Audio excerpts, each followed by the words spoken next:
Look up there! That's the Jade Chamber!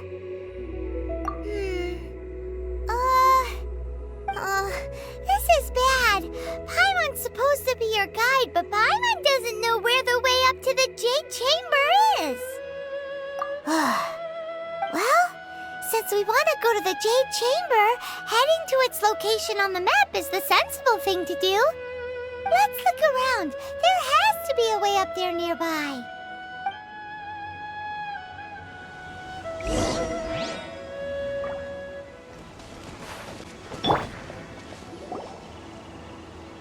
Hey, look!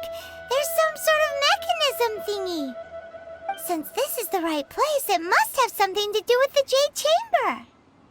Yes, this must be the way.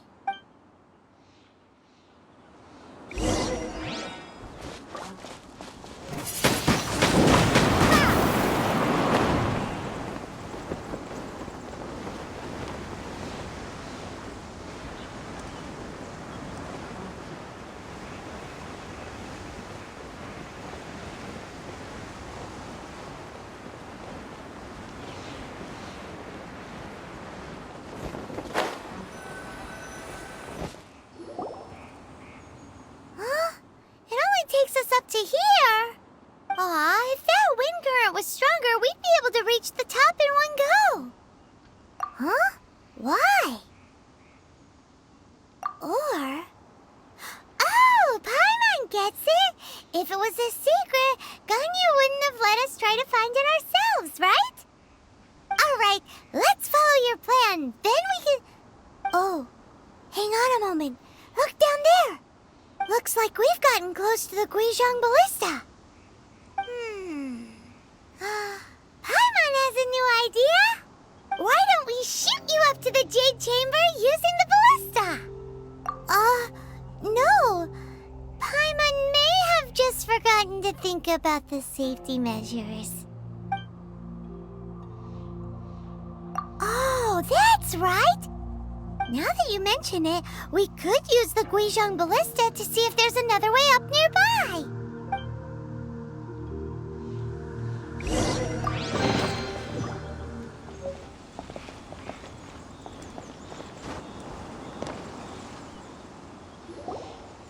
Halt! Who trespasses on these hallowed grounds? Exactly. What are you talking about? We're invited guests. What makes you think you can treat us like this? No. Wait. Maybe this was Ningguang's plan all along. She pretended to invite us to the Jade Chamber, but set up a Millilith ambush here to arrest us. Now Paimon's mad. You, over there! This is a trick, isn't it? How shameless. What? We're just on guard duty. What do you mean, shameless? What nonsense! Seize these suspicious intruders at once! Well, here they come. Line them up and knock them down. Be gone!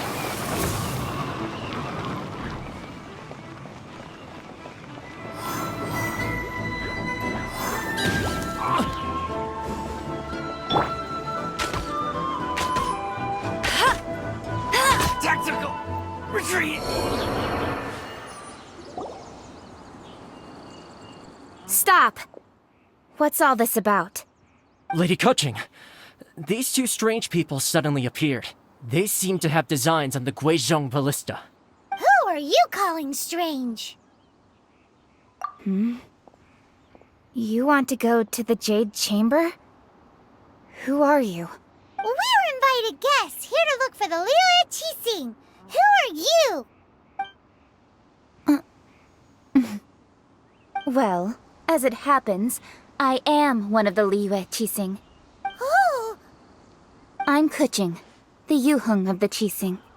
I know of you, traveler. You're Ningguang's guests, yes? Didn't expect to meet you here in the mountains. wow. Paimon didn't think we'd meet some super rich big shot out here in the middle of nowhere either.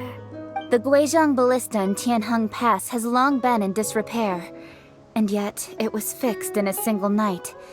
I came here to investigate that occurrence. These Millilith are just here to guard the scene, not to arrest anyone. So this was all a misunderstanding? Paimon never would have thought. Anyway, for a mortal to be able to repair an Adepti mechanism is quite the mystery, even to the Qixing. That was... Huh? Oh, right. So, Lady Yuheng, might you have any idea why Lady Tianquan invited us to go to the Jade Chamber? Just call me Kuching.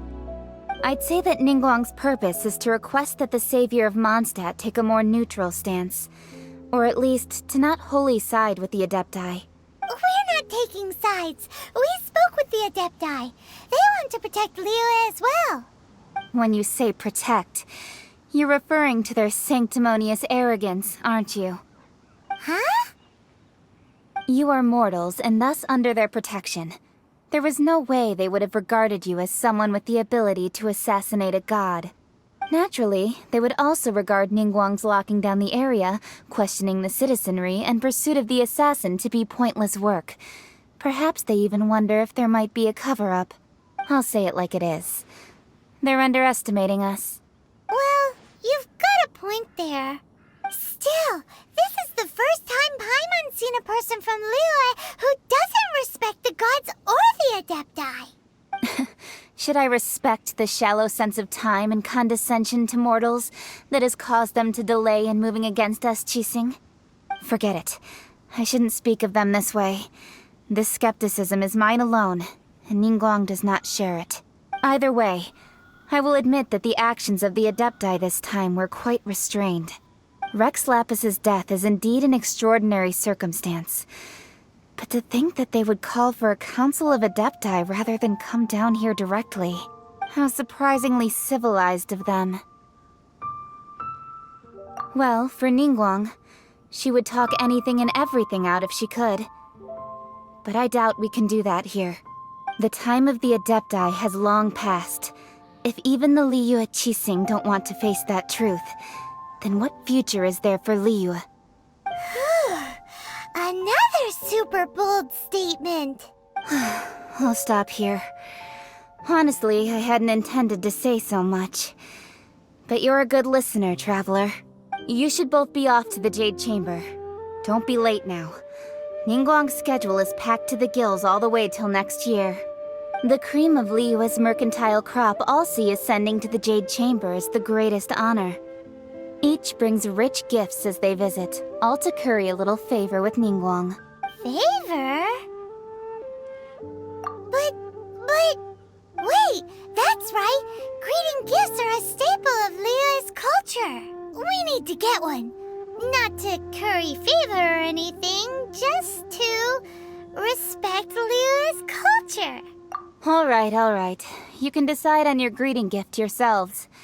Let me tell you how to get to the Jade Chamber first. You didn't actually have to come to Mount Tianheng. Go back to Liyue Harbor. Find a guide at the Yuehai Pavilion, and... well then. May we meet again, Traveler. Well, that Yuheng may not respect the gods, but Paimon thinks she's a pretty cool person. So, what should we give to Ningguang when we see her? Oh, right! Paimon dreamed of an amazing snack last night! Sugar-frosted slime! Paimon has a feeling that it would be perfect for a super rich person like Ningguang. Why don't we go with that for a gift? With a certain boom shakalaka, of course! Let's go gather ingredients! Time waits for no one, and neither will our riches.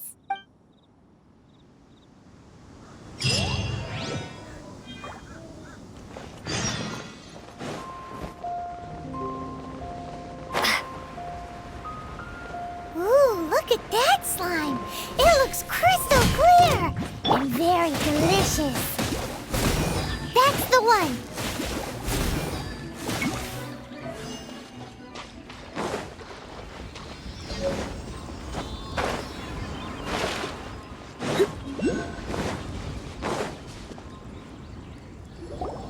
Huh? Is it just Paimon? Or is there a sweet fragrance in the air? Huh? Did you hear that? No! That was definitely definitely someone in trouble. It came from those ruins over there. Uh-oh. It looks like the treasure hoarders have locked someone inside.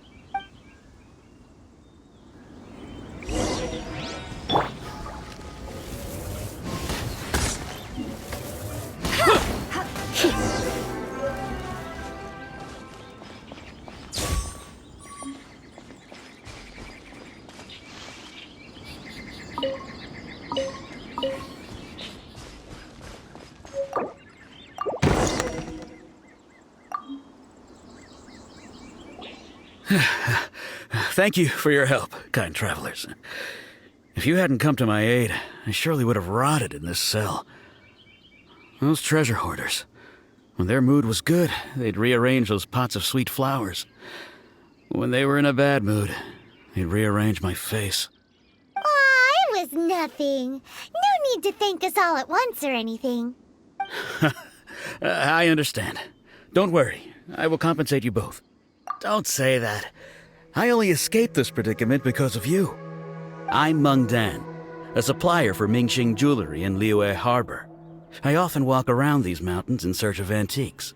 I never expected that those treasure hoarders would have their eyes on the same ruins that I had.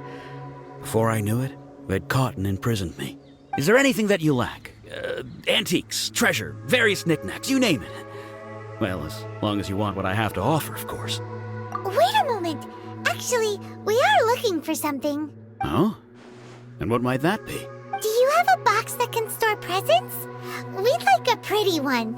The kind that you can use to store snacks. Of course we do. How can one sell antiques without gift boxes? At Mingxing Jewelry, we have the best gift wrapping service in the 7 nations. Now just give me a moment and I'll let the boss know.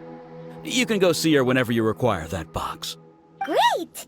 Paimon Sugar Frosted Slime now comes in a beautiful package.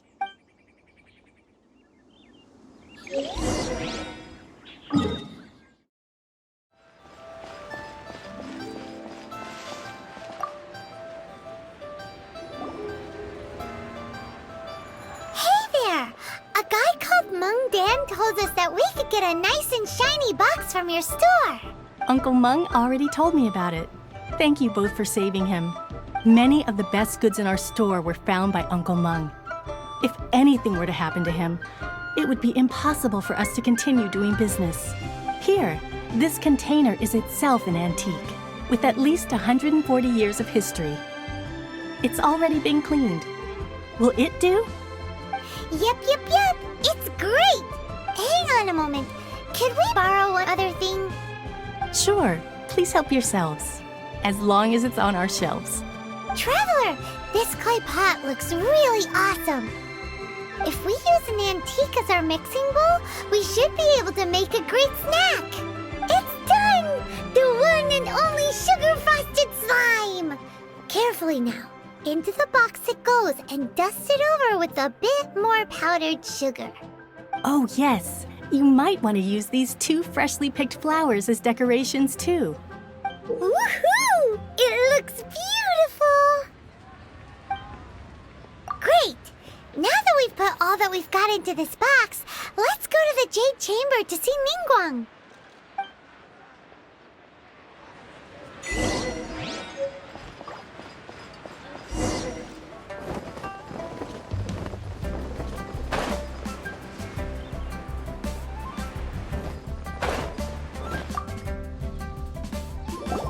According to Kuching, this is what we should say. Excuse me, do you sell the moon here?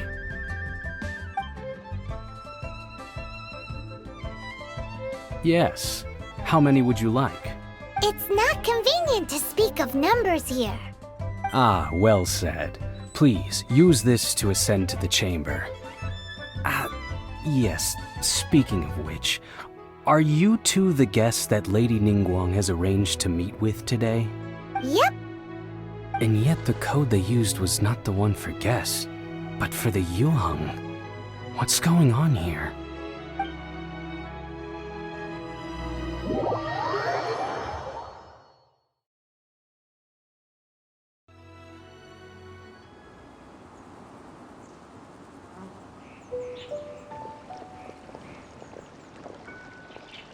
I've been waiting for you, returnee from Joyun Karst. It's Ningguang! Since this is our first meeting, we've prepared a gift. I hope you like it. Oh, for me. You have my thanks. It seems that I have made things difficult for you, considering that you were supposed to be my guests. Oh no, it's nothing. I'm glad you like it too. This palace floats in the skies, higher than the peak of any mountain. From this vantage point, one may survey all of Liyue. I have been gathering the funds necessary to build it from the time I began learning the merchant's craft. And since becoming the Tianquan, I have spared no effort in hiring the best craftsmen to constantly extend it. At first, it was but the size of one room. Now, it is large enough to blot out the moon in the skies above Liyue. One day, I believe it will overshadow all 7 nations. Not many from outside Liyue earn the right to ascend to the Jade Chamber. But I have been in correspondence with the acting Grand Master of the Knights of Favonius, who spoke highly of you. As such, I have been putting eyes and ears out ever since you reached Liyue. What? And I finally got wind of your movements when you were on the way to Wangshu Inn. Wait, was Vergoldet one of your people? Just Vergoldet? No. Everyone at Wangshu Inn is one of ours. At the Guizhang Ballista, yes? You weren't peeking on us from the skies the whole time, were you? I fear that peeking would have been a little difficult from this altitude. Our eyes and ears are more than sufficient. You two are very interesting people, after all. It would be natural to take an interest. Well, I wouldn't expect you to trust us, considering that you have had far more interactions with the Adepti. The reason I invited you here was to clear up some misunderstandings.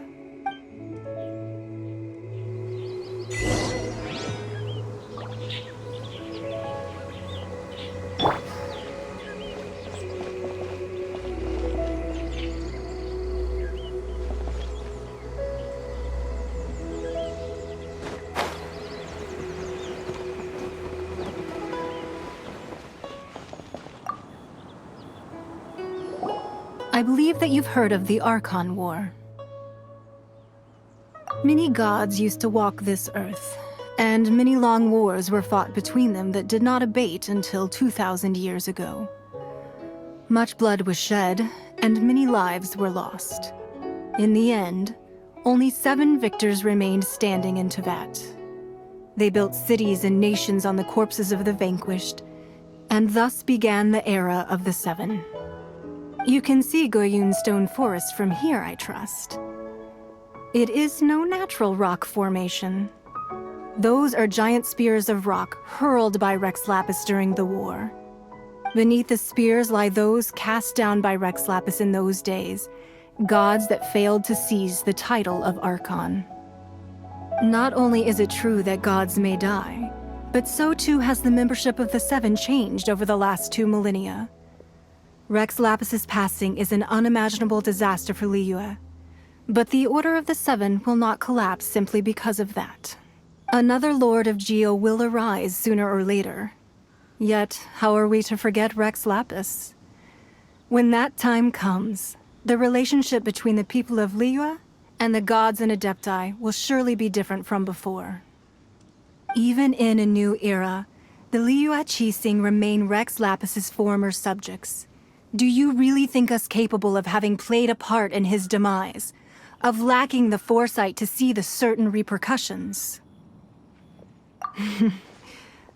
That day at Yujing Terrace, it was also very sudden. Even I was caught completely off guard. You were there, you no doubt saw. But our enemy has long lain hidden within the harbor. If we do not act against them now, they will surely gain the upper hand. Hiding the Exuvio was a necessary maneuver to take the initiative back, to play the spider while our foes scurry about. Who's this enemy you're talking about?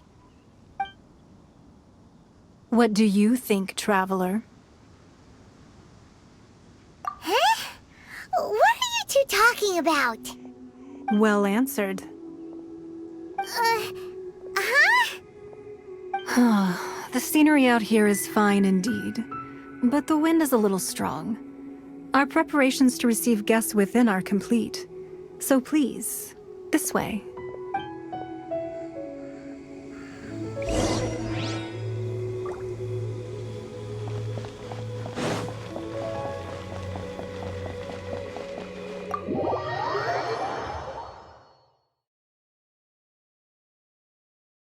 Wowee! What a huge hall! Paimon's never seen such a fancy place before.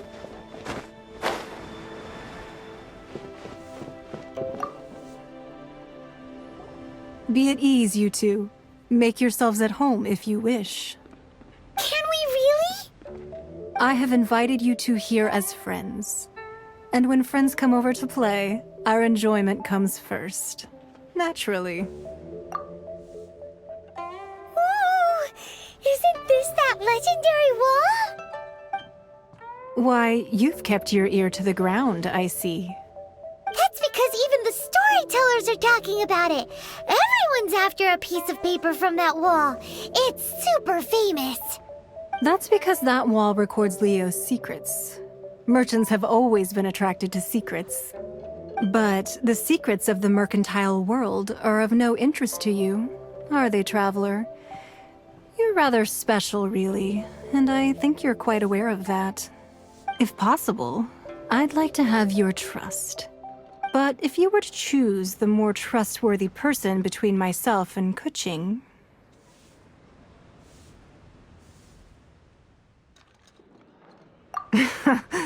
You'd pick Kuching? Nah, I had a feeling. I originally thought her a bit too hard-headed. With someone of her character on the Qixing, I've had some extra messes to clean up behind the scenes. But after she said those words, the time of the Adepti has long passed. If even the Liyue Qixing don't want to face that truth, then what future is there for Liyue? Well, I must say that quite a few of my doubts have been dispelled. I won't deny that Rex Lapis's passing seems advantageous to us. But for Liyue's sake, we cannot allow ourselves to be shackled by rumors of our usurpation of power. Indeed, it seems that you understood what I meant to say from the very beginning. I called for the gag order and for the Exuvia to be hidden to temporarily stabilize the situation, and also to prevent something similar to the incident in Mondstadt. With Rex Lapis's death, the Fatui have busied themselves with many clandestine actions beyond their diplomatic remit. As the Tianquan, one responsible for Liyue, I cannot be too concerned with appearances when opposing them. Allowing the rite of parting to take place was also meant to buy some time for us to take control of Liyue's administration. It's exactly as Zhongli said. The Qixing only provided the venue for the rite so they could use us for their own ends. Wait, that's right. Speaking of ends, could I say one other thing? Of course. Paimon's heard that anyone who sends a greeting gift gets a little something in return. So, does that include us? It's all right. I like direct people. Well, we have made quite a bit of trouble for you recently. How about this? You can pick any one object here as you please, and you may take it with you. Yay! Paimon was just waiting for you to say that. Let's see, what should we get? One of the sheets on that wall. Don't look at Paimon like that. One of these sheets of paper will sell for crazy prices, even if it's only as large as Paimon's fingernail. Just imagine how much more a whole untorn sheet would sell for. Let's grab one, the biggest one.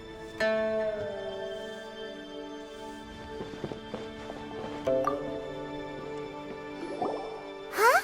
Well, that was an easy search. The biggest sheet is right up there in the most obvious spot. Let's go with that one. La la la la la.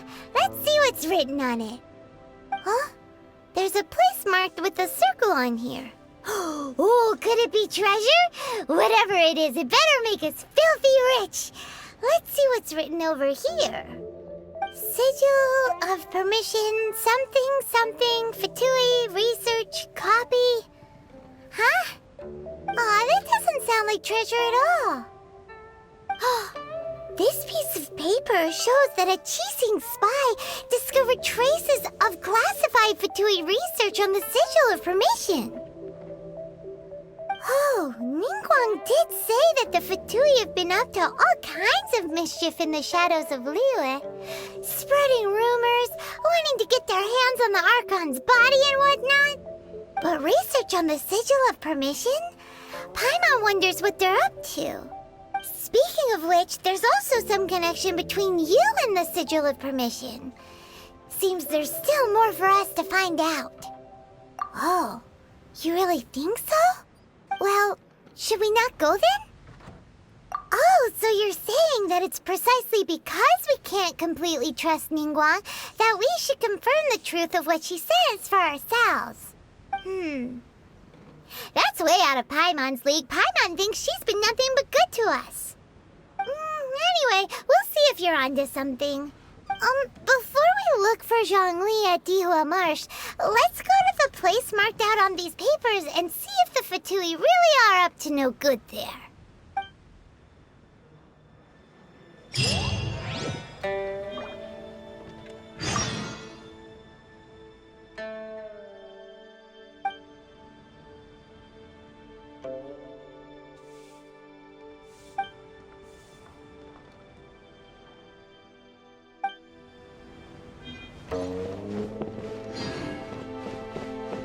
So, have you made your choice?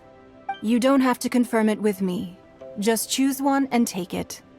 Afterwards, why not sit down for a while in the Jade Chamber? Or have a short stroll?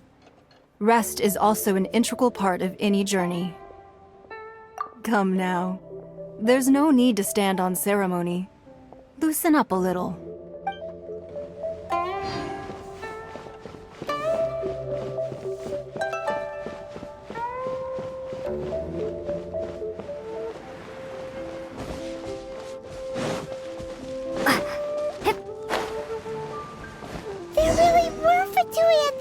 Written down on this piece of paper.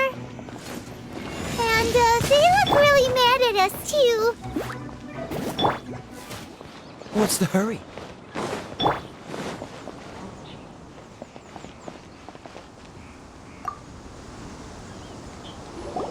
There are so many talismans here. And some stacks of blank paper too. What are they for? Paimon's seen this pattern before, but where? Oh, Paimon knows! It looks just like the Sigil of Permission the child gave you.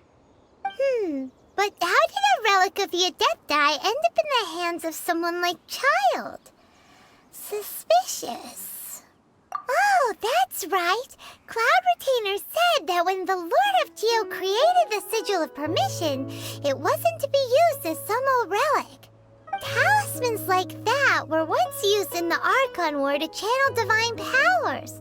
Maybe the Fatui are copying the Sigil of Permission in hopes of achieving a similar effect. Being able to channel divine power in battle? Whew, that sounds pretty dangerous. And the plot thickens. We'll need to keep an eye on Child, that's for sure. Alright, that's enough sticking around here. We gotta go meet up with Zhongli soon. The last stop on our rite of parting preparations tour is Dihua Marsh. Let's go! Paimon hates being late.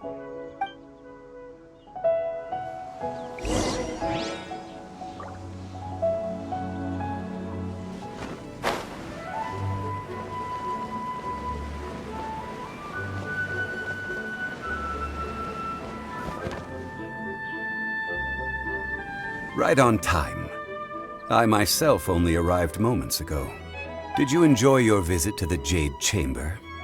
It was so big and pretty and expensive. Paimon's never seen such a fancy schmancy place before. Indeed. It's second to none in all of Liyue. Then you met with Ningguang, I trust? What did you talk about with her? She's super rich and so generous. Paimon thinks she's very friendly.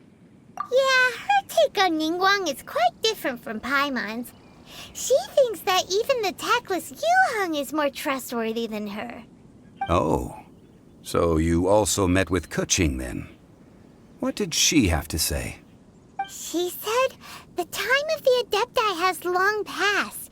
If even the Liyue Qixing don't want to face that truth, then what future is there for Liyue? No respect for the divine. Indeed, contrary to the ever-bold Keqing, Ningguang is more of a businesswoman at heart, though they are both members of the Qixing. Although she's friendly, there's no way of clearly discerning her true intentions. Yes, she has only relied on herself to rise to her current position. No ordinary person could ever achieve that. It's said that she's the one behind the constant expansion of the Jade Chamber. It's the second most important thing to her. Even if she ever gave up the position of Tianquan, she would never give up the Jade Chamber. The Jade Chamber is only second. What's the most important thing to her then?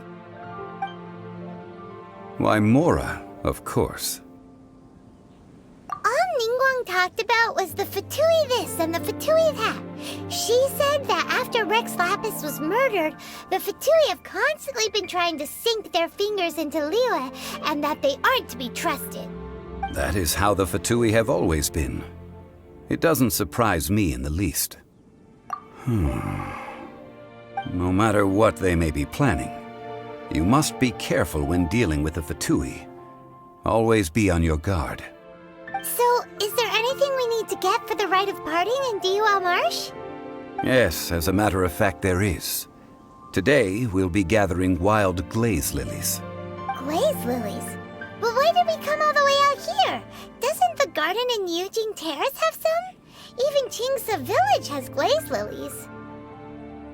Oh, right! Paimon remembers that Madame Ping is always tending to flowers. Maybe we could ask her.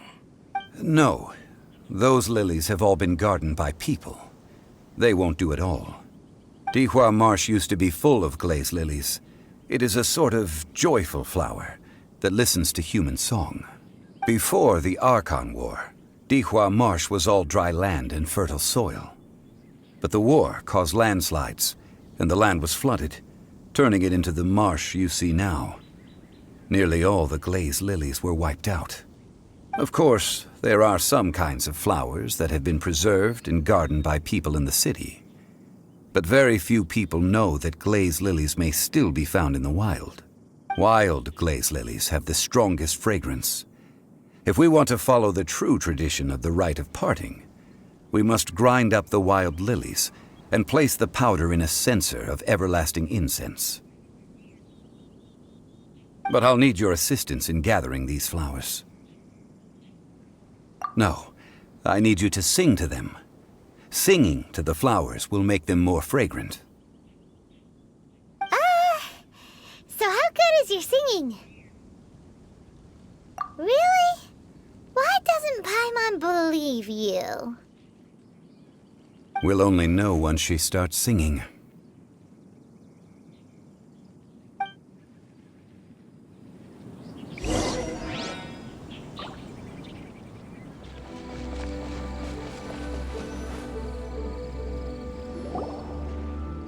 It's time to sing, whenever you're ready. Da da da da da da da da da da da. What happened? These flowers are jumping. They look really angry. Is it because you sang a song for Mondstadt that they don't understand here in Liyue?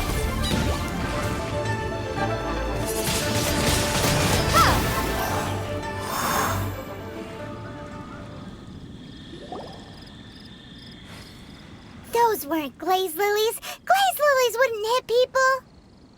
This little monster is known as a whopper flower. Strange. These petals look interesting.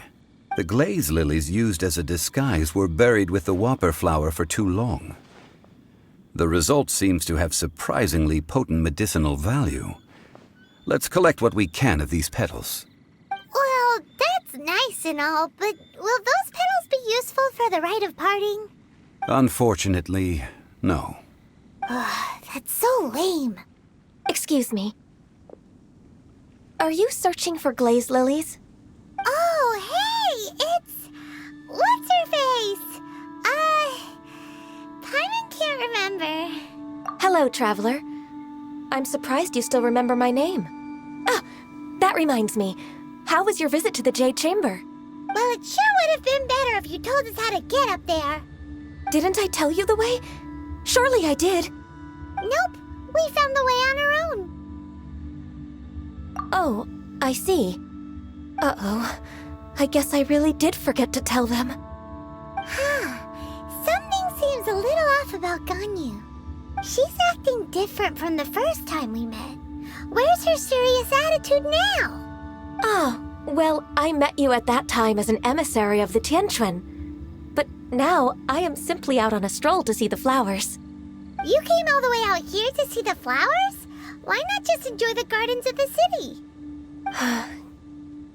Yujing Terrace is where Rex Lapis parted from this world. If I strolled through those lonely gardens now, I wouldn't be able to bear it. Whenever my duties take me near Yujing Terrace these days, I draw the windows to block my view of the gardens. Oh, sorry, we shouldn't have brought it up. No, it's quite all right. I just haven't processed my emotions yet. When the Archon War came to its end 2,000 years ago, the first iteration of the Seven would gather in Liyue and drink with Rex Lapis. But 5 of those original 7 had already passed before Rex Lapis. It's truly a changing of the guard. Yes, now that the spirit of Rex Lapis has returned to the heavens, only Barbados of Mondstadt remains of the first 7.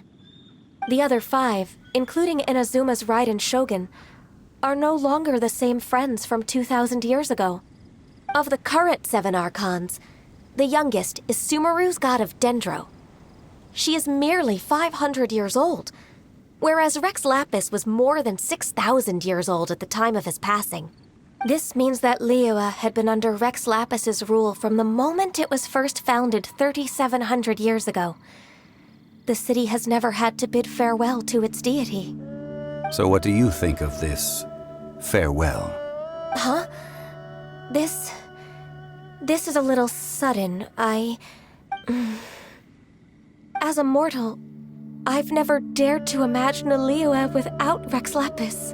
But as an Adeptus, I think I will eventually come to grips with reality.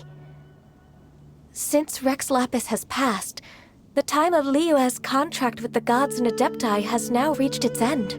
Huh? Did you just say, as an Adeptus? Yes, I am a mix of human and Chilean. Adeptus blood flows through my veins.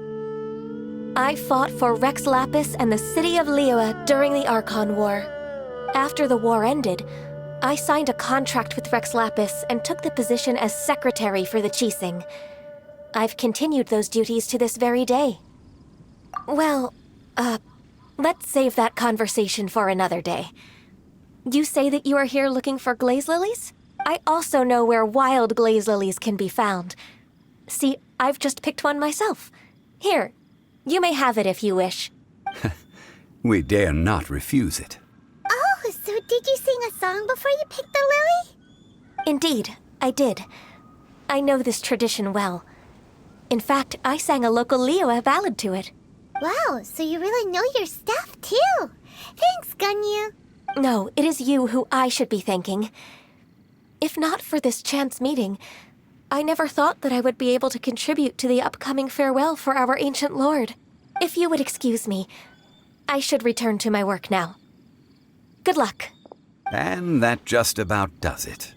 Our preparations for the rite of parting are mostly finished. Given the ease of picking glaze lilies, I think this was a fitting end to our tasks, in more ways than one. Yeah, Paimon can already imagine him starting a business in Liyue. I've had enough ventures in my life already. Beginning a new undertaking is always difficult at first, and requires no small amount of effort. And once business is at full steam, the stress of it all only wears away at you over time. So you must be careful to take the time to step back and re-examine yourself. If left unchecked, the wear and tear on your heart may go well past mending. Wow. See? Zhongli sounds like he's already seen it all. Alright, I think it's about time we head back to Liyue Harbor now.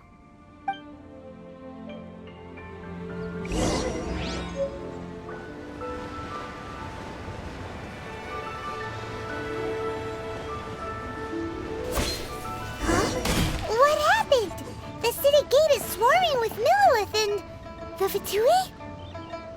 This atmosphere is highly abnormal. It seems as though something big has happened. We should ask around a little, just to be safe.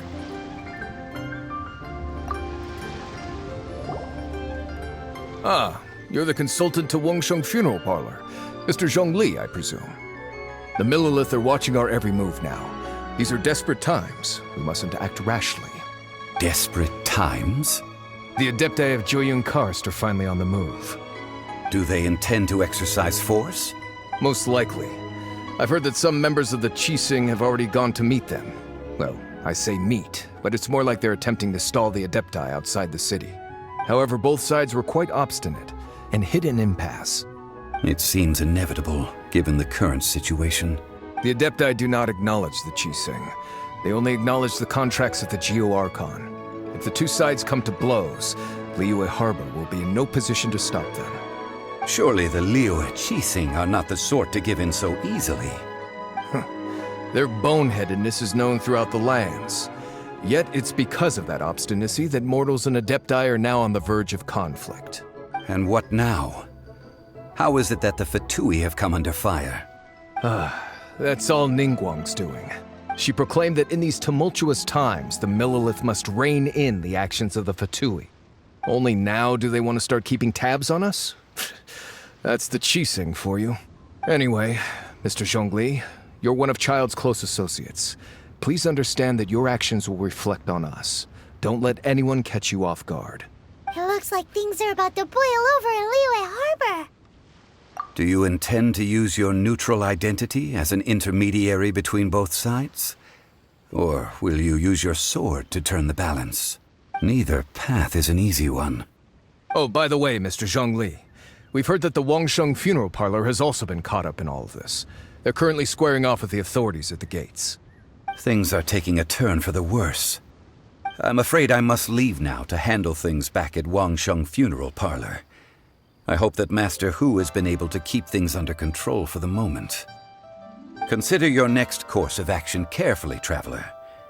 If you're trying to prevent an explosion, it may be wisest to look for the fuse first. Whew. Having connections with the Fatui seems to be quite the double-edged sword. So what does Zhongli mean by looking for the fuse? Oh, Paimon gets it. If there's anyone that wants to see the whole city turned upside down, it's definitely him. He must be waiting for the moment when no one is watching to do something really bad. But where could we find him now? Where would he go at a time like this?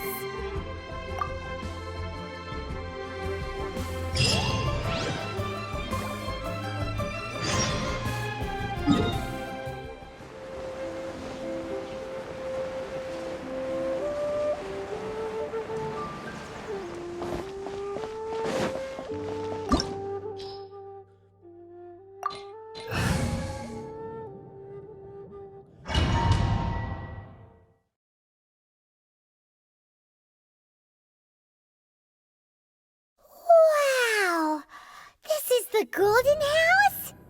It looked impressive enough from the outside, but who would have guessed that it was even fancier on the inside? And so full of Mora. This is where all of Teyvat's Mora is minted, right? In that case, maybe they won't notice if a few Mora go missing. Oh, so it's a trap! Tricky, tricky. Good thing Paimon's got you here. But even if we can't take any, we can still have a closer look, right? Or better yet, take a nap on top of a mountain of Mora. It's like a dream come true. Oh, right. Back to business. It's quiet. Too quiet. Surely someone's gotta be guarding something as important as the Exuvia. Huh? Look! What happened here? Uh-oh. Paimon smells trouble. Quick! We have to go make sure that the Exuvia is all right.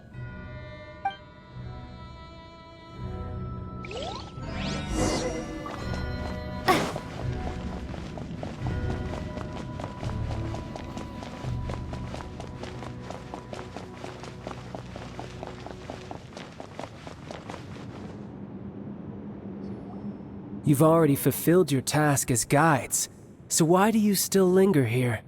Haven't you already seen enough trouble for today? Huh?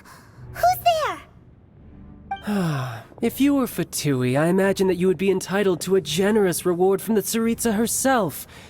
But now, you're nothing but dross, and you're in my way. Although I'm deeply grateful to you that I was able to effortlessly find this secret location, don't you think that trying to stop me now would just be wasted effort? Stopping the Mora Mints, hiding away the Exuvia. The Chising are really pulling out all the stops this time. So you've been planning to take the Gnosis from inside the Exuvia all along? As one of the 11 Fatui Harbingers, it's my duty to see the will of the Tsaritsa fulfilled. She will get that which she desires. I'm not asking for your blessing, and there's nothing you can do to stop me anyway. The time for discussion and diplomacy has already passed.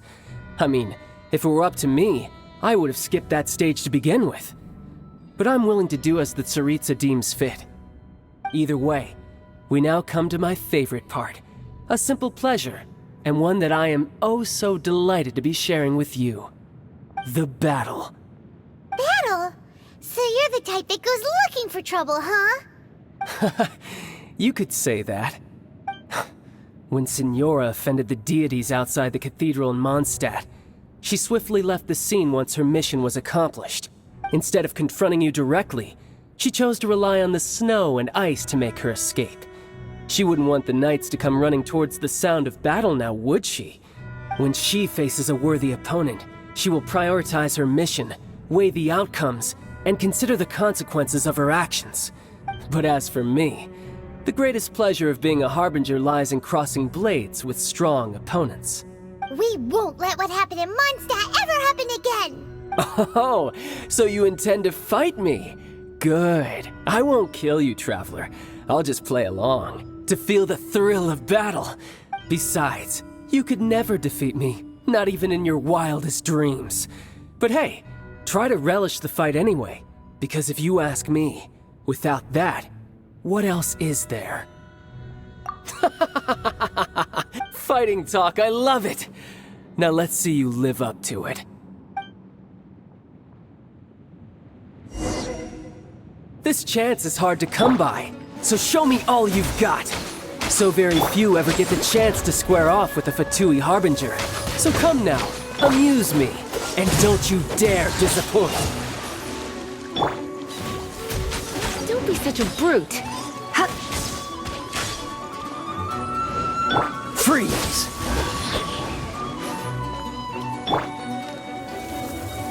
Cowering already? Baron Bunny!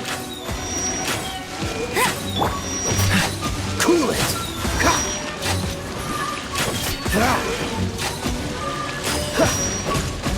Freeze! Poor timing.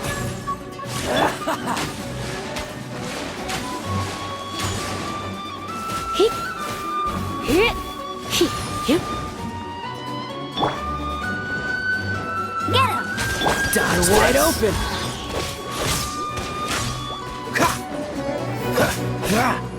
Freeze!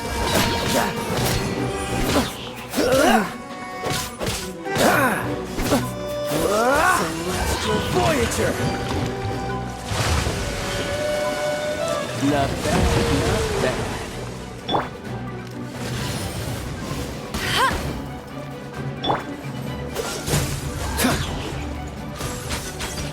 all you like.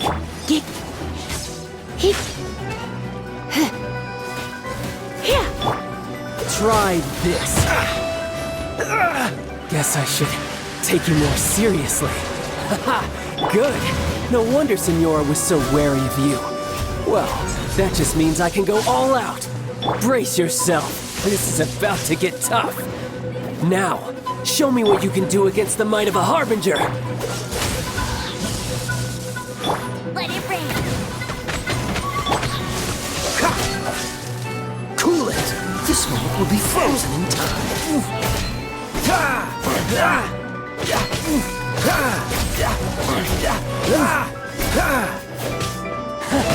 You've got some skills.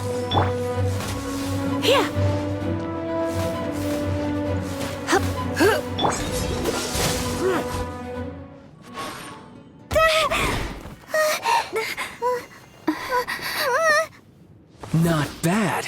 Your swordsmanship is quite impressive.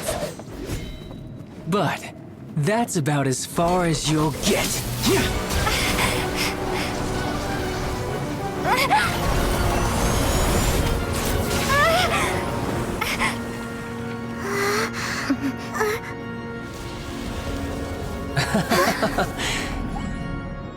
Didn't think you had that card hidden up your sleeve. You were just playing us to get close to the Exuvia! Oh, quiet down. Stop acting like some wide-eyed recruit. You've seen this world. You of all people should know. This should have been expected! Well then, I'll be taking Morax's Gnosis now! Huh? I see. Well, this is most unexpected. You beat me to it, didn't you?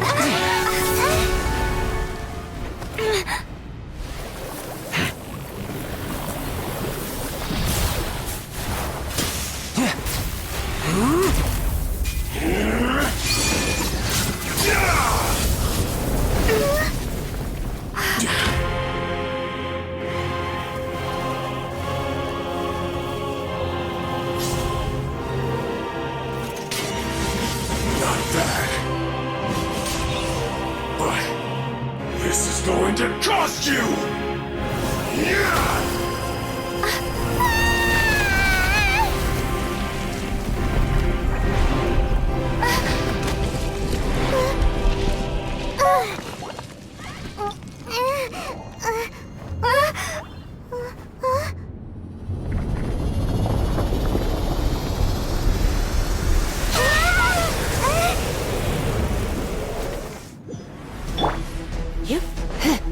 You got to the Gnosis ahead of me, didn't you? Did you simply move faster?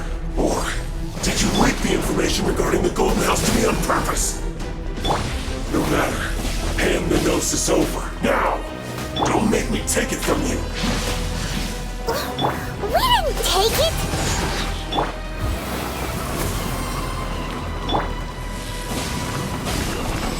Freeze!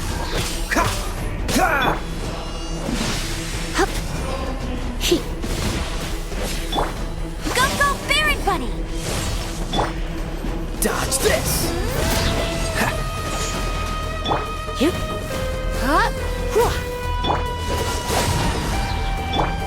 Try not to enjoy this too.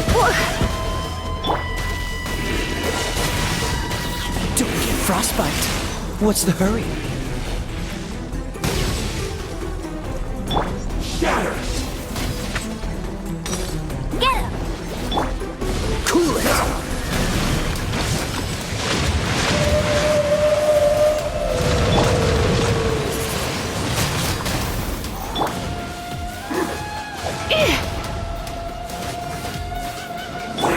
Freeze!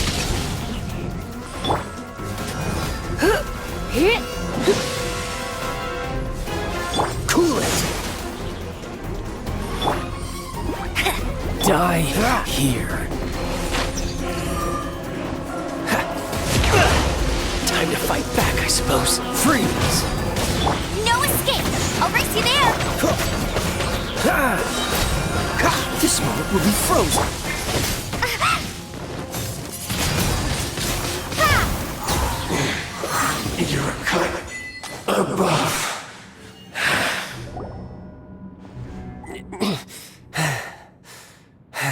Look!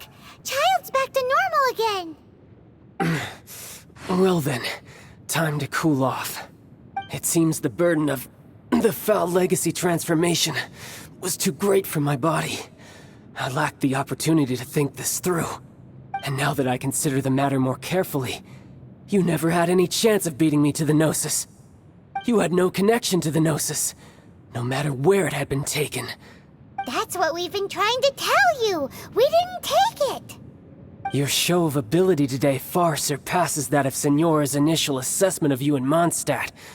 Tell me, how could that be? You already know the answer, don't you? I can see it in your eyes. But if that is a secret you wish to keep, I guess I'll just have to curb my curiosity. This battle has already left me satisfied. Anyone who strives as I do to grow stronger shall be called a friend, even if our friendship can only be shown in battle against one another. Pretty sure that's not the normal way to make friends. Unfortunately, I must bring this amiable conversation to an end. My quest still beckons. Given that the Gnosis wasn't taken by anyone, then we must look once again to the beginning. Perhaps it was never in the Exuvia to begin with. In fact, it might be that the Exuvia was just a diversion of sorts. What? So you mean that... Yes, it appears so. Interesting to say the least. It seems that the guardian deity of the capital of commerce is also well versed in little maneuvers beyond the boundaries of contracts. As such, we must now look to our backup plan. Backup plan? I had hoped it would never come to this, for the weak will be swept away in the process. The truth is, the world belongs to those who pursue strength. I seldom willingly involve myself with the weak. Unfortunately, we cannot be picky about our methods as Fatui harbingers. Children must all learn to eat their vegetables sometime. So what are you planning to do? I will awaken the god that lies dormant beneath Guyon's stone forest. A god? Osial, overlord of the Vortex, who was defeated by Morax, the Geo-Archon in the Archon War, and who has remained pinned beneath the waves by the Geo-Archon's stone spears ever since. If such an ancient god were to be unleashed upon Liyue Harbor, defenseless without the protection of its deity, do you think the cunning Rex Lapis would just stand aloof and watch the ensuing destruction? But the Archon War ended 2,000 years ago. How can an ancient god appear in a world now overseen by the Seven? Simple. I've already prepared the means to awaken it. Hey, those are sigils of permission! Oh, Paimon remembers now. The Fatui have been researching them. Indeed. The one that was given to you was just a byproduct of our research. With the power of so many sigils of permission concentrated in one place, along with that which was bestowed upon me as a harbinger by our Tsaritsa, breaking the subduing might of the Geo-Archon spears for a time should be no obstacle. Using the powers of ancient gods in such a situation fails to interest me, and is largely against my principles. But knowing that such an action will not only force the Geo-Archon to show its hand, but you as well, that makes matters a little more intriguing.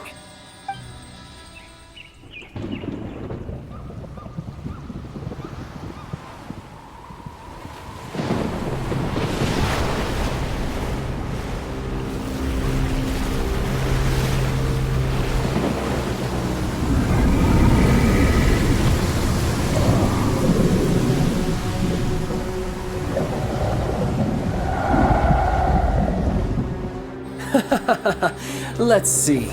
Will the nation that has lost its deity be swallowed up by an ancient malice once more? If you wish to drown together with the people of Liyue, you're free to stay and enjoy the show. Huh? He's already gone. That guy is fast. What's going on?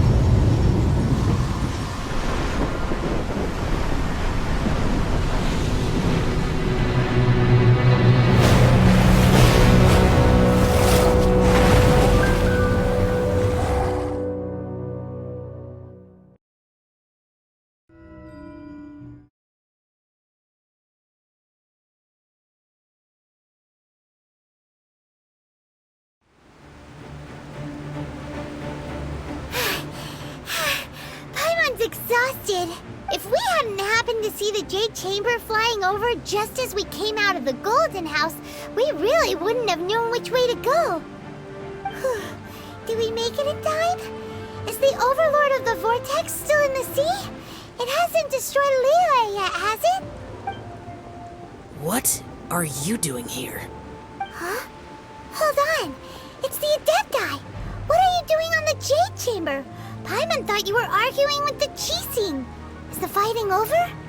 Faced with a calamity of such magnitude, we have agreed to put our differences aside for now and unite against this common enemy. Oh, Paimon gets it. So how do you plan to defend Liyue?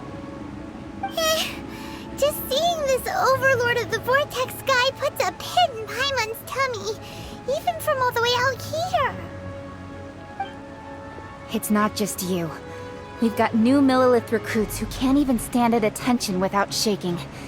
The force of an ancient god's presence seems to be too much for ordinary people to handle. Which is why we must stop that monster before it gets any closer to Liyue Harbor.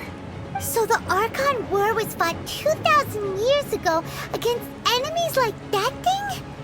Now that's scary. So will the power of the Qixing, Millelith, and Adepti gathered here be enough to stop that god? We've already discussed this together, and our conclusion is... not necessarily. What? But all of you are supposed to be the guardians of Liyue. Can't you think of something? One certainly could. Huh? The Qixing did once research the matter of the Guizhong Ballista when it piqued their fancy. And as fate would have it, one who did craft the Guizhong Ballista with one's own hands is here. For what could you mortals ever learn of Adepti mechanisms?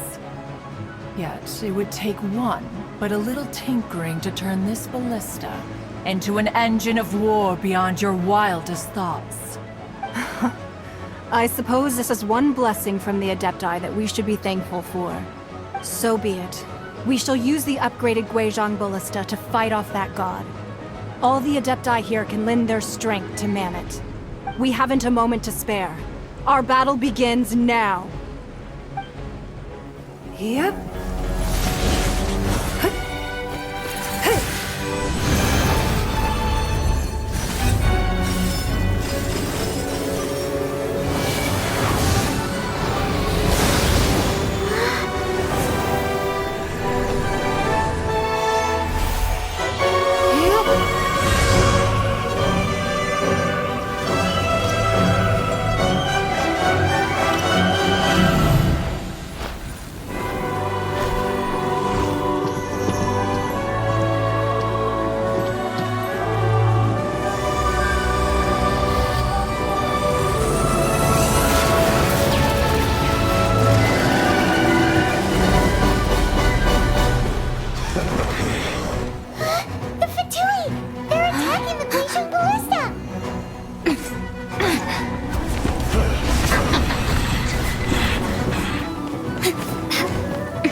The three Adepti are manning the Guizhong Ballista. Do not let the Fatui disturb their work! All able Millelith, with me! Let's go help too! We Adepti have not faced a god in several millennia. Let one see what you're made of then. What strength remains within you. One wishes to witness.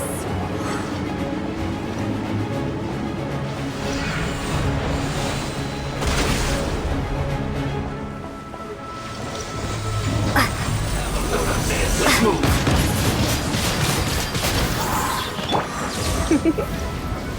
You've been a naughty boy.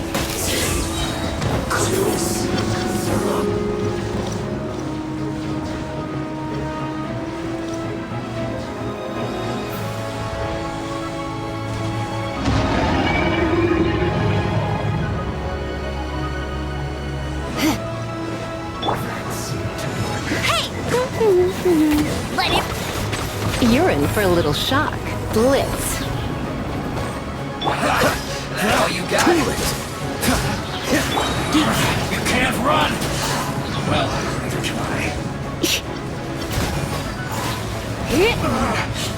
Looks like I went too far. That is Osial's divine power. I am very familiar with it. Be careful not to get hit.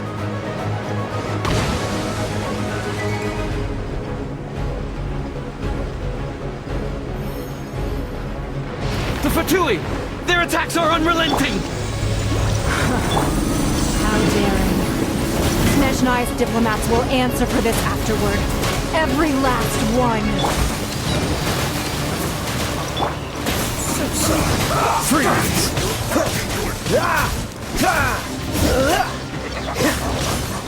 Cool it! The ancient gods attacking again! There are so many between you! I can't look! Were you about to say we can't hold them, children? Huh? Don't lose heart. Here, take this. This is Adeptal energy! That light from your body, it's like the time in Julian Karst! Wow, it's Madame Ping's shockwave! This brain is really strong!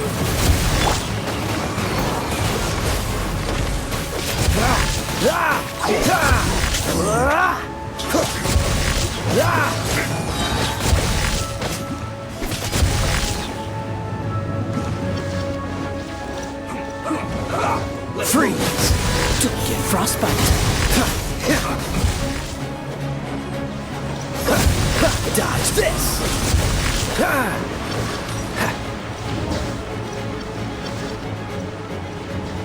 With the blood of the Chilean, I guard you against evil! Cast your fear of injury by the wayside, and fight with all your might! I too did this during the Archon War! So this is what Ganyu's like in a fight! My name means swiftness. Take my power and run as I do. We're going too fast!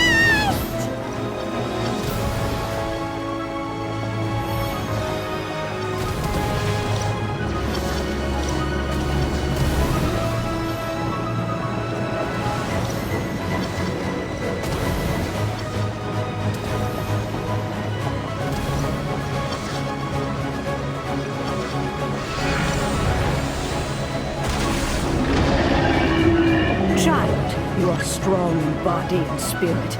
Perhaps you can withstand 3 forms of adeptal energy at once. This will hurt a little. Please bear with us. Once you've adapted, try to use them in battle. This one will be frozen in time.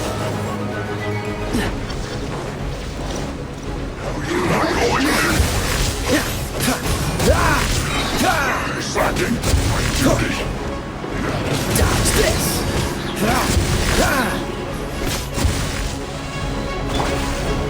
Yeah! No escape!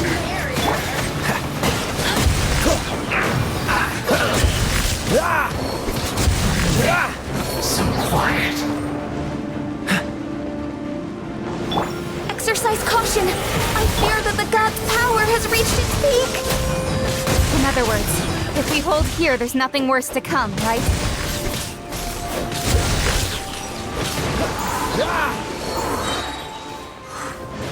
No one escapes my sight! Be gone! I guess this moment will be frozen in time. Cool it!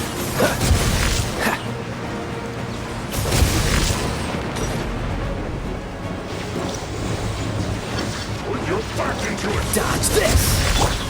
Let's spark things up.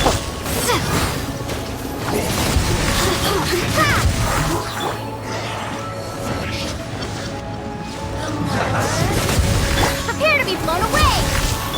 Let it rain!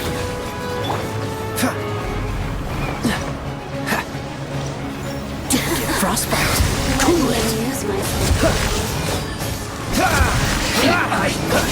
Discalculated! Freeze! The Fatui's numbers are thinning! Fight on, comrades! Once we finish this lot off, the Adepti will be able to deal with the god in peace.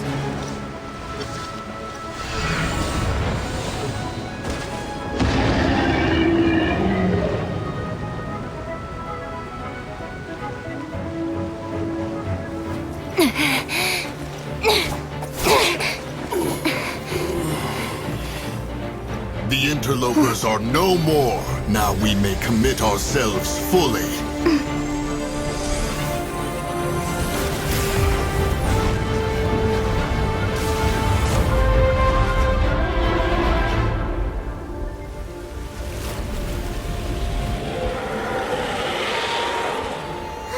It's working! We just need to keep this up!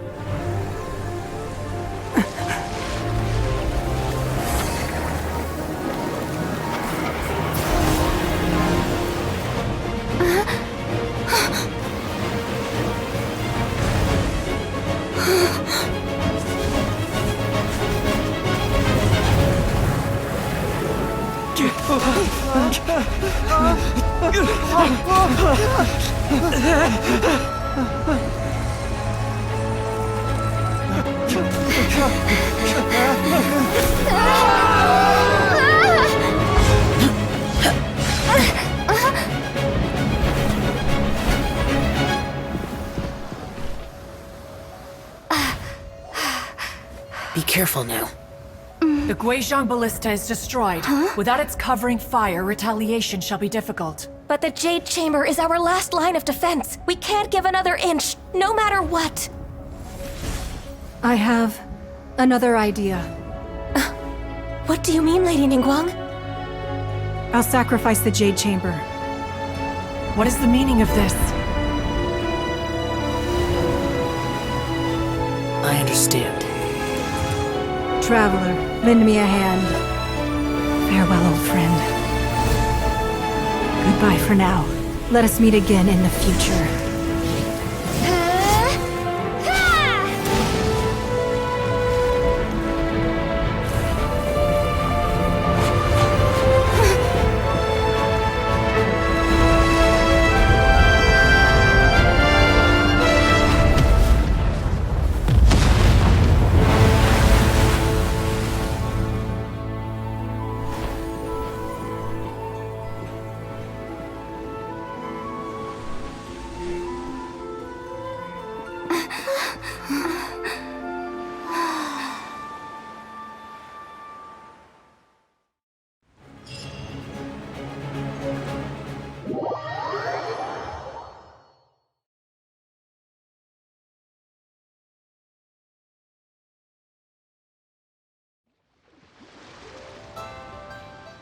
Is it finally over? The ominous aura of that monster has indeed begun to fade. The effects of the Sigil of Permission last but a short time. It will be some time before the Overlord of the Vortex can make any waves again. We are indebted to you for your assistance. If the Adepti hadn't happened to be here, the future of Liyue Harbor would surely have been in great jeopardy. Save your flattery. We didn't just happen to be here. Surely you won't pretend to have forgotten the reason for which we came. Come now. There's no need for such harsh words, Cloud Retainer. I've heard that when Ningguang began learning to do business, she had already started setting aside part of her then limited income in preparation for building the Jade Chamber. At first, it was only the size of a small room, but with continued expansion, it has become the palace that lies before you now. It is a testament to Ningguang's entire life, both as a businesswoman and as the backbone of the Liyue Qixing. Seeing the Jade Chamber destroyed in the defense of Liyue means much to her. To me, such cooperation and sacrifice deserves at least some recognition, don't you agree? Well, I was really hoping you would say that such sacrifice could at least be used as some leverage in our negotiations. Thank you all for hearing me out. We know very well why the Adepti came here today. But please forgive us. We cannot yield to your wishes. Oh? 3,700 years. According to our records, the Adepti signed a contract with Rex Lapis to protect Liyue 3,700 years ago. Even to this very day, Liyue and its lands have stood the test of time, immovable as stone, just as it was thousands of years before. This is truly no small feat. But that does not mean that the Liyue of today is the same city as it was all those years ago. Do not merely cast your protective gaze upon the land. Instead, focus your sights on our city and each of the citizens that dwell within it. Are you questioning our means of protecting Liyue? I mean no offense. I simply hope that our Adepti forebears would see Liyue in a new light. Forebears, you say? One doubts you would be fit to be part of such a lineage. This morning, Rex Lapis appeared to me in a dream. What? In the dream, I yearned to tell him that we Qixing, though mortal, are equally bound to the contract. Each passing generation of the Qixing leaves many things of value to be inherited by the next generation. I also thought to tell him how the past generations of Qixing had strove under his rule to survive in our mortal world, establishing a network of contracts which has since come to be known as trade. But I dared not speak. I could only gaze at him in silence until the moment I awoke. Oh, Ningguang. Yet another perspective. What are you trying to say, Outlander? Right! That's something that happened in Mondstadt. It's a story about the Four Winds and the people of the Animal Archon. The Animal Archon sought to quell the strife between the two sides, because he believed that such conflict would only scar the hearts of both, and that nothing good would come of it. Each of the 7 nations has its own scars from the past. Though your point is the very height of simplicity. As Adepti, we've become a laughingstock, to be chastised thus by an outlander who has lent us such succor. All right, all right. Didn't Ningguang suggest that we should focus on the city and each of its citizens? I know I already have, so why not see for yourselves? I apologize for appearing in full armor. I am afraid I cannot show the proper courtesies. And who are you? I am Feng Yan, a sergeant of the Millilith. I have come to extend my thanks to the Adepti. I thought this battle would perhaps be my last. But thanks to the aid of the Adepti, our forces were not as badly battered as I feared we might be. Although I am a mere mortal soldier, I promise to hold the line and never betray the grace given to us by the illuminated Adepti this day.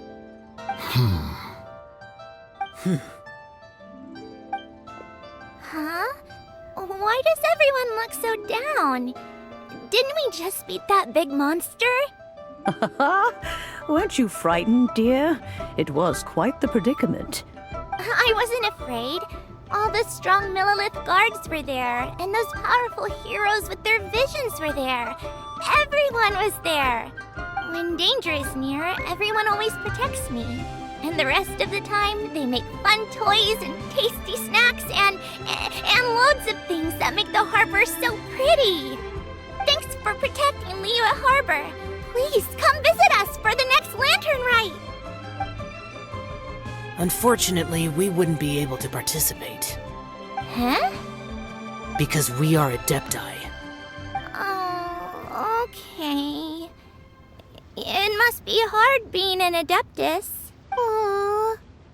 You see, this is what Liyue is like today. The country of contracts is grateful to the Adepti for their protection. But it is no longer necessary for the city to rely on the Adepti's power to solve every little niggling matter. Although their blood is weak, there is still strength to be found in those we call mortals. The time of contracts between gods and Liyue has long since passed.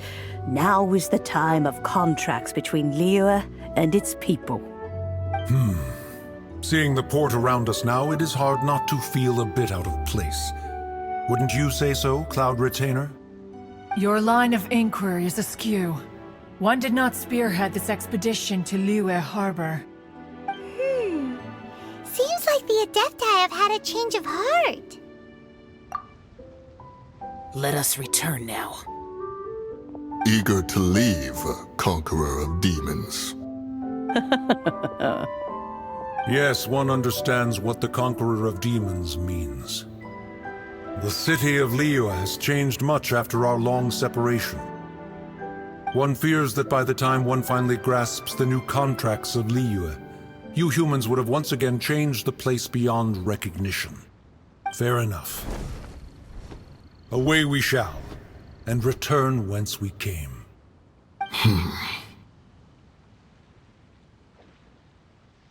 Since we Adepti have consensus, then one shall persist no further. But how will we ensure that the Liyue Qixing will not simply exploit their power once we depart? In my view, that is still a thing to be guarded against. All right, Mooncarver, you needn't worry. It seems to me that this right of supervision is best left to the people of Liyue. Looks like the conflict between humans and Adepti was avoided. All's well that ends well, huh? Oh, right! It's nice that we've got peace and all, but we're forgetting one thing. Child wanted to unleash the god so he could lure Rex Lapis out. But we were able to handle the Overlord of the Vortex on our own, so Rex Lapis never showed up. Oh, and speaking of that, don't we still need to get to the bottom of that Archon's death, too?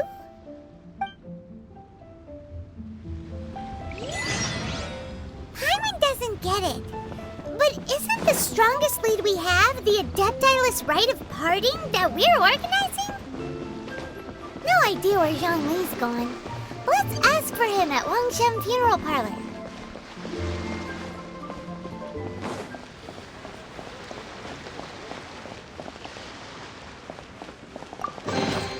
I'll keep this close. Is there anything I can do for you two? I'm afraid that Wangshen Funeral Parlor isn't in the best state to receive guests. We've come to see Zhongli. Could you please tell him we're here? Unfortunately, Zhongli isn't here at the moment. It seems he went to Northland Bank. Doesn't the Northland Bank belong to the Fatui? Last time we saw Zhongli was before we went to the Golden House. Do you think he doesn't know about the attack on Liyue? Visiting the Fatui at a time like this could only mean more trouble. We had better go and make sure that everything is okay.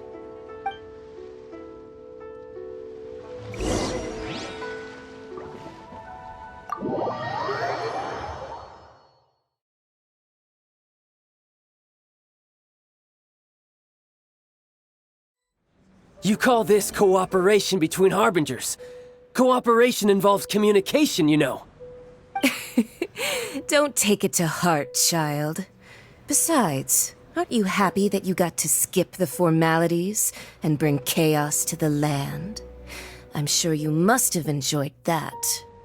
Oh, it seems that some of your friends have arrived.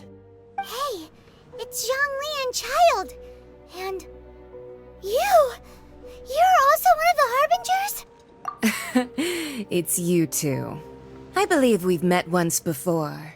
In the City of Bards, was it? I'm glad you still remember my name.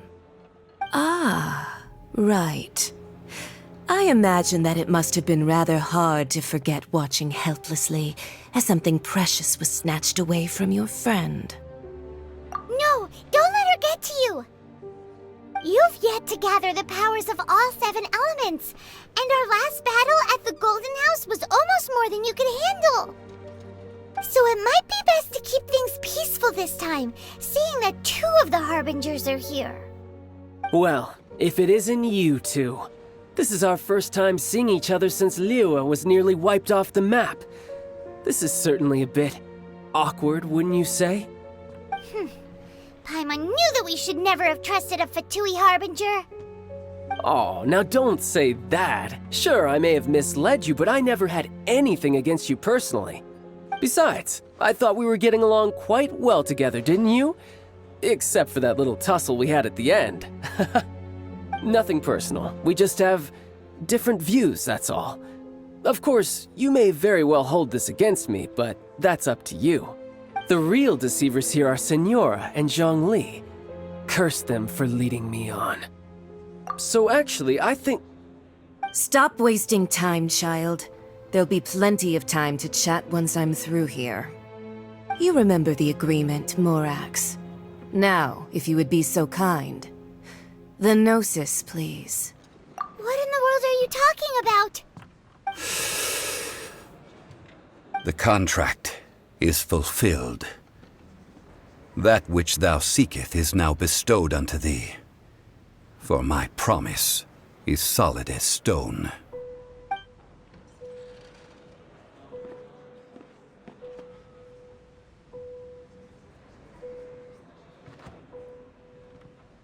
How sanctimonious. What? So you're the Lord of Chiao? No, wait! That's an exciting twist and all, but why give the Gnosis to the Fatui? I do not give it for free. I give it as agreed upon in the contract, for it is a matter solely between the Tsaritsa and I. Yeah, you don't think you went a little bit too far with that whole fake death thing? Everyone was preparing the ceremony for you, and splat! This big dragon falls out of the sky, and all of Liyue goes into an uproar. Talk about a disaster. Gathering all the forces that had been bubbling behind the scenes, and then stirring them together in a pot that was bound to boil over. That's what he wanted to see, am I right? Wait, what? Perhaps it's best that I explain. As you know, I've dwelt upon this world for more than 6,000 years. It is now 3,700 years ago that I founded Liyue together with the Adepti. Even boulders that can withstand whirlpools will erode with the passing of time. I kept convincing myself that cracks had not begun to form, and that the end of my time had not yet come. Until one drizzly day, as I was strolling along the harbor, I heard a merchant tell one of his workers, "You've finished your duties. Go ahead and call it a day." I stood motionless among the crowds, asking myself, have I already finished my duties? Oh, Zhongli. But as I began to consider relinquishing my divine role, I soon discovered that many reasons still remained to not hastily depart. Was Liyue, the city I had dwelt in for so long, already prepared to enter its next age? I decided that a test was needed in order to reveal the answer, so I feigned my own death, and gathered the cast of Child, the Adepti, and the Liyue Qixing to play their roles together on the stage that was Liyue. That's right, which is why I continued to safeguard the Gnosis until now. So you mean that if the chaos ever reached the point of no return, you would simply appear and use your divine powers to bring Liyue back under control? Of course, and it would have been all too easy for him too. Just as a child quickly matures after losing their parents, so has Liyue matured when faced with the death of its deity. In the end, the resolution to all that has transpired was even more satisfactory than I could have hoped for.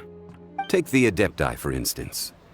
Owing to their years of seclusion, they were the least informed. Yet when faced with a crisis, they commendably showed the greatest amount of restraint possible. Not only did they manage to cooperate with the Qixing, but in the end, they even made efforts to understand the hearts of the people. Credit is also due to Signora, the emissary dispatched by the Cryo-Archon to fulfill our contract. At my request, she kept everything she knew in strict confidence. This despite the eavesdropping ears of her colleague, Child.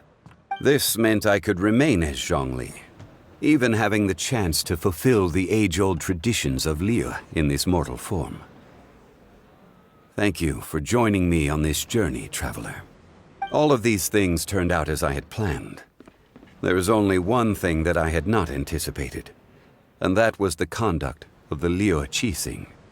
I had expected them to do no more than the Adepti, to come to the defense of Liyue. But when all was said and done, they seized the opportunity to supplant Liyue's divine protectors, and used the subsequent power vacuum left by my death to quickly gain complete control of Liyue.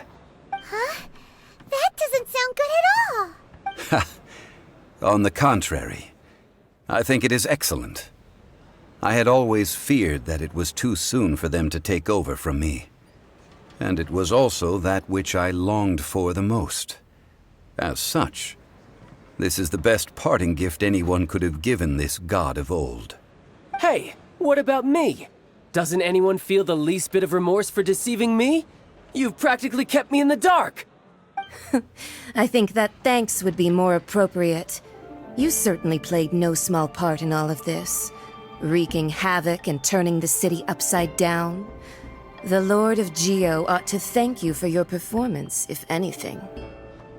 If you hadn't created the pressure of a battle between mortals, Adepti, and a god, the lump of coal resting in the hands of the Geo Archon, Liyue, would never have been able to become a dazzling diamond of a city. Huh? Just whose side are you on, mocking me like that? Are you itching for a fight? Hey, haven't you learned the Liyue saying, don't always call it as you see it? Well then, with the Gnosis in my possession, I have no use for such idle chatter. We should return to Zapoljarny Palace and seek an audience with Her Majesty, the Tsaritsa. Come, child. Fine. I'll meet you there later. I'm not sharing a boat with the likes of you. Do as you wish.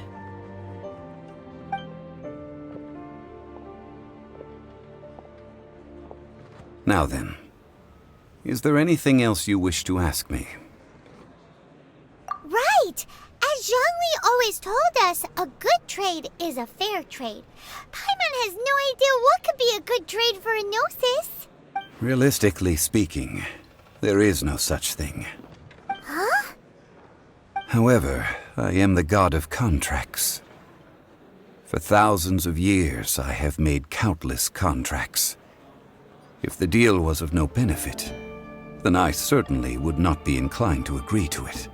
My agreement with the Cryo Archon will be the last of my contracts as the Geo Archon. My contract to end all contracts.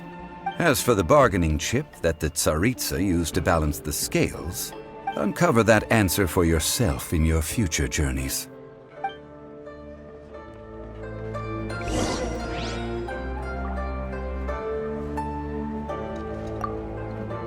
Paimon can't absorb so much information at once. So, Zhongli, what sort of contract did you sign with the Cryo Archon? Paimon's so curious. One of the clauses of our contract was not to divulge any of its contents. Ugh, you're so petty.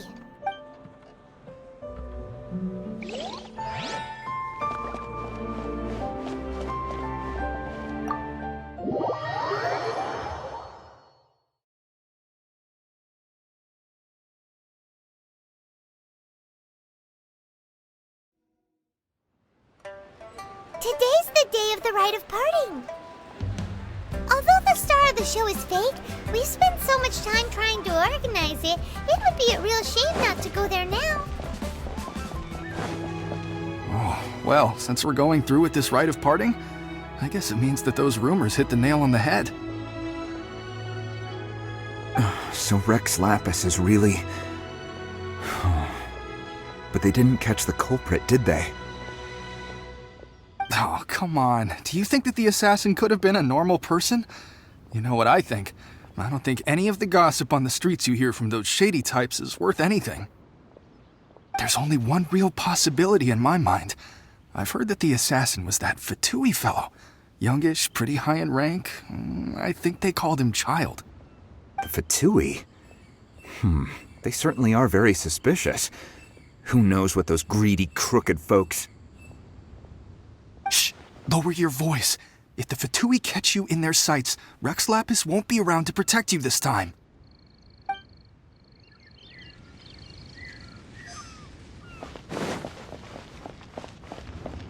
You know that god from the ocean couldn't have just shown up out of nowhere. I mean, it's been 2,000 years since Rex Lapis subdued it. Yes, and to think that this happened right on the heels of the incident with Rex Lapis, too. Say, do you think the person who assassinated our lord and released that evil god might have been one and the same? Now that you mention it, that's very possible. Yes, it's very possible indeed. I mean, it all fits together. That person must have colluded with the evil god to harm Rex Lapis. Oh, that wicked, black-hearted scoundrel. Still, what sort of supernatural prowess must this person possess to be able to do such things?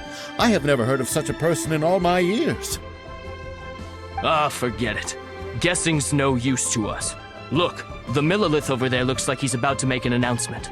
Let's hear what the Ministry of Civil Affairs has to say first. Please be mindful.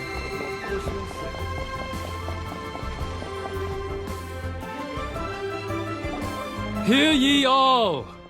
The Qixing's words. Though a dragon soars ageless as the mountains, it too must return to dust. This is common knowledge. Gods and Adepti live glorious lives, but both light and shadow have their season.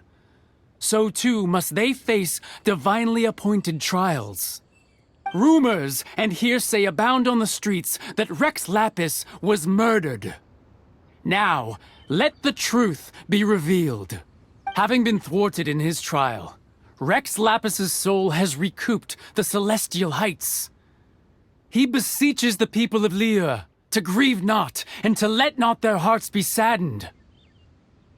Nor are they to believe street-born rumors or indulge in baseless speculation.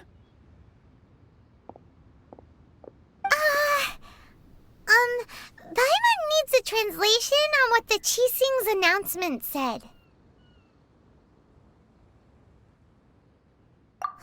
So that's how they're spinning it.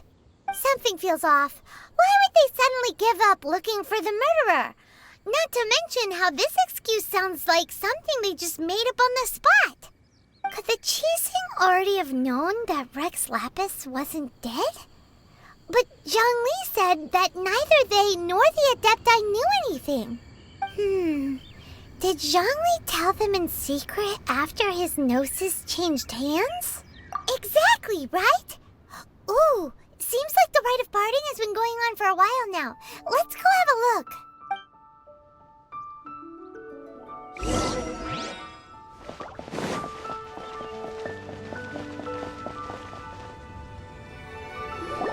Look, it's Ningguang and Keqing. Are they saying something? Are there speeches over? As said previously, Rex Lapis's soul returning to the heavens is the end of the contract. And it is also the end of an era. 3,700 years of contracts burnt and reduced to ash. We, the people of Liyue, were indeed prosperous. But blinded by our prosperity, we forgot that time can be pitiless.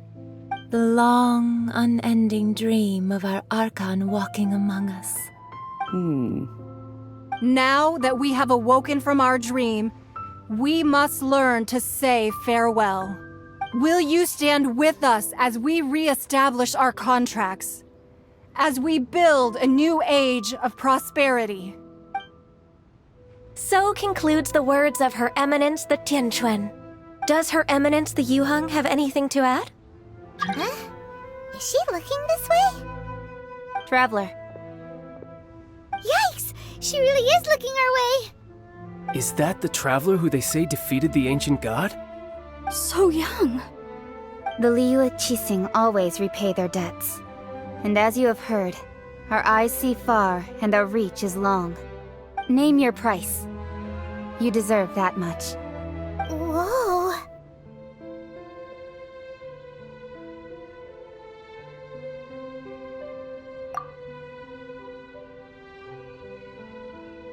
Well, could you help me put up some missing person posters?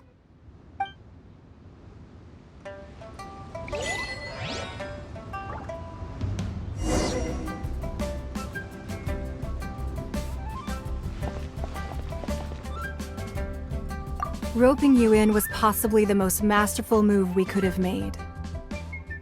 I believe that future generations will say so too when our deeds come up for their review.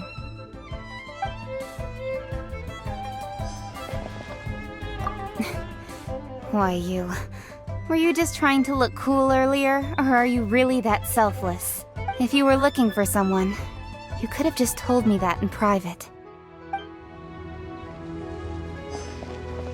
The cleanup of the premises, managing the crowds as they exit, making an account of the rite. There's much that remains to be done. I didn't miss anything, did I?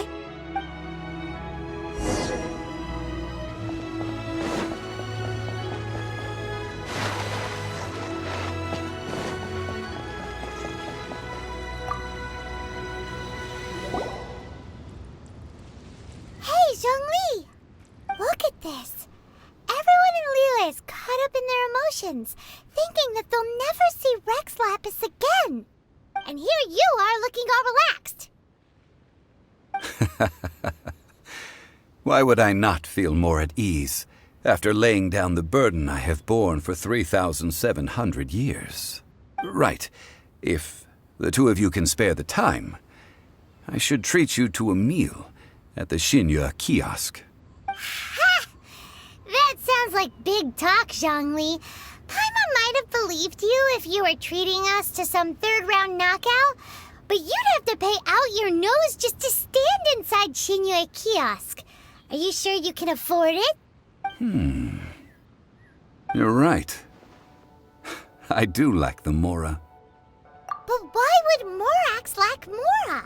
As the Rex Lapis Morax, I can easily create Mora. But since I have chosen to walk this earth as the mortal Zhongli, I should abide by the same rules that mortals do. When I was journeying with you, though I still had the Gnosis in hand, I knew that I must soon retire from my role as an Archon, so I had to rehearse a little for my new life. Oh, no wonder! Paimon gets it now. You didn't look at the price tags when we were spending because you've never had to. But since you weren't used to not being able to just make more Mora as and when you wanted to, you had to try becoming a parasite to society who lives off of other people's credit. Well, we were only spending Fatui money. You don't have to say it like that. In the City of Commerce, we do not merely exchange money or goods. We also exchange knowledge, memories, and foresight, as well as positions, roles, and lives. The Archon Morax could never experience life as the true mortal Zhongli could, no matter how many times he descended to be with his people. I must thank you for that. I will treasure the memories that I made as Zhongli, traveling the streets of Liyue with you. That is true. But there is no journey that does not end. No meetings without partings. Paimon thinks that we should make a move and continue our search for the Seven. I fear that continuing your journey may be difficult. The nation that neighbors Liyue by sea, Inazuma, is presently closed. The Electro-Archon Ball. And just as the people of Liyue preferred to call me Rex Lapis, she too goes by another name among locals in Inazuma. Paimon thinks we've heard that one before. Raiden? That is the case. And since Raiden is also the Shogun of Inazuma, people call her the Raiden Shogun. That said, though people at the wharf were saying that the situation in Inazuma is very tense, Paimon doesn't remember that always being the case.